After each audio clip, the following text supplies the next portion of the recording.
Alevli böyle gibi seni beni unutasam o hayalım aralarıma yol yürüme yollanma davayımı geçirmeli beni sana darlanma o hayalım aralarıma yol yürüme yollanma davayımı geçirmeli beni sana darlanma.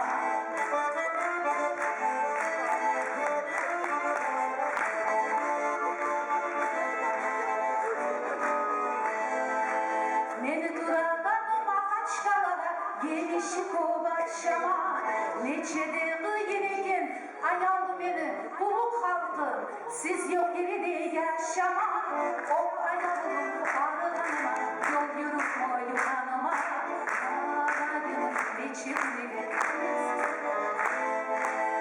ayalım arılanıma yol yürüme yuhanıma ağlayım geçirmeli beni sana darlanma.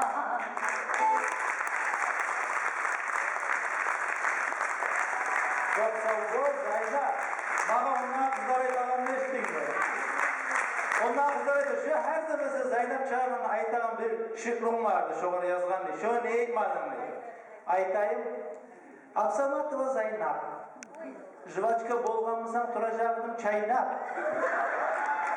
Oyuncak bolgamızdan turacaktım oynap.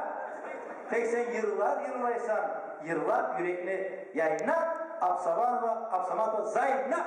Marlok böyle artık sözüm Reis'ten. Çok sağ ol. Yırak'a gelme. Sen artık yumur gelmedin uçağına.